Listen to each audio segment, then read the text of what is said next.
Hi, this is Iris from microbiology. I chose Rhizobium as my favorite microbe.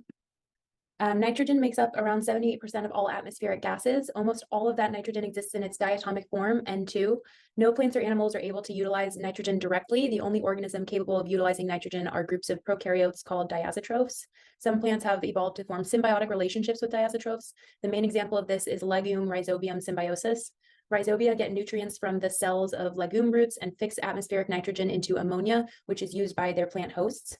Rhizobia that exist in free-living forms in the soil are incapable of nitrogen fixation. However, during symbiosis, Rhizobium undergoes physiological and structural changes that allow it to do so.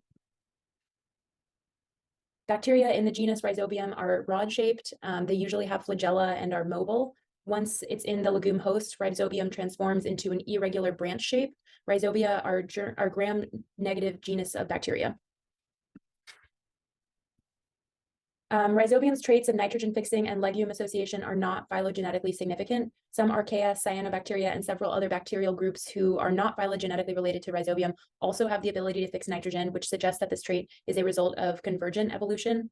Rhizobium's capacity to associate with legumes is most likely the result of horizontal gene transfer amongst bacteria, as opposed to vertical gene transfer, which is much more phylogenetically significant. The Rhizobia group has been described as both paraphyletic and polyphyletic. The Rhizobium genus splits into three subgenuses: Rhizobium, Bradyrhizobium, and Azorhizobium. All three fall under the category of proteobacteria, but on distinct branches, each of which also includes bacterial species that are not Rhizobia. Rhizobia are heterotrophs. Heterotrophs are organisms that cannot make their own food. Heterotrophs get their nutrients from other sources of organic carbon. Rhizobium is a chemoheterotroph, which means it gets energy and nutrients from preformed organic energy sources, which have been synthesized by other organisms.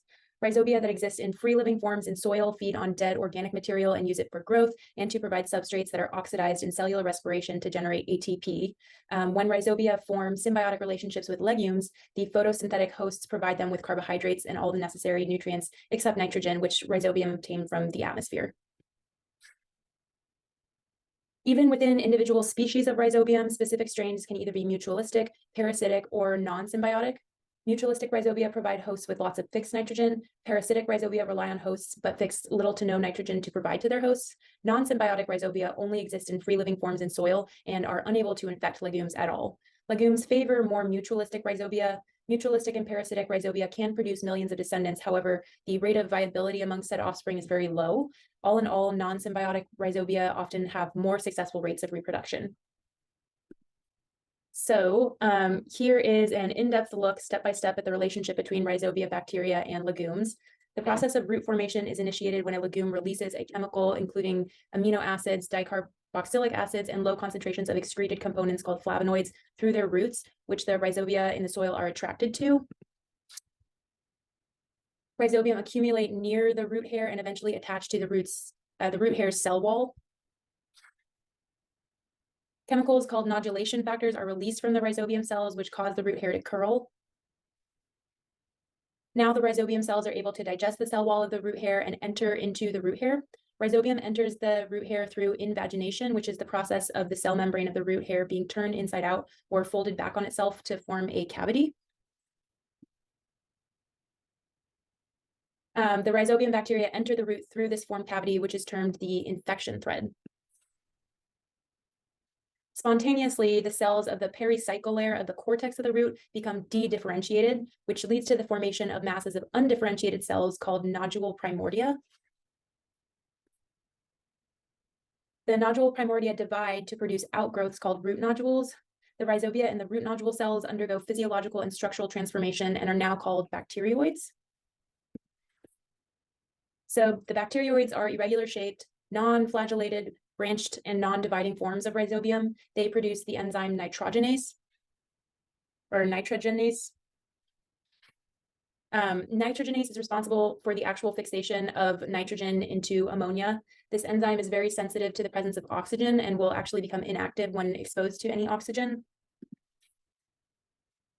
To avoid this, the bacterioids and the legume cells work to form a pink pigment, leg hemoglobin, that is an oxygen scavenger that removes any excess oxygen from the nodule cells. So that's how that works. The symbiotic relationship between legumes and rhizobia fuels the practice of crop rotation, which is used in many agricultural traditions. Crop rotation with legumes allows farmers to nourish plants who can in turn nourish the soil in a process that uses a biological catalyst at room temperature and ordinary pressures and uses sunlight to drive it. Farmers have been using legumes in agriculture since the ancient world to rotate crops to assure the fertility of their soils. In the New World, farmers use the common bean. In the Mediterranean, they use lupins. In China, they use soybean crops. In South Asia and Africa, cowpea was used. Crop rotation with legumes takes the place of relying on industrial nitrogen fertilizers, which is in the next slide.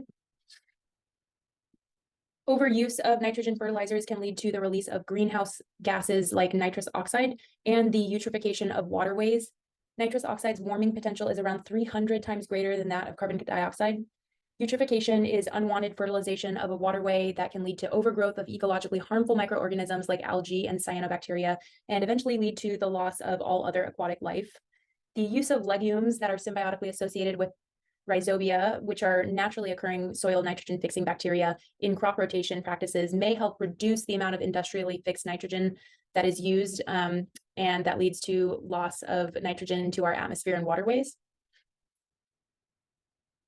So in conclusion, here's a picture of my back garden bed. I started growing some peas recently and have been very pleased to learn about rhizobia, which will hopefully continue to be utilized in the future and on a more broad scale as a sustainable way to optimize agricultural food output and reduce reliance on more environmentally harmful agricultural practices like industrially fixed nitrogen fertilizers.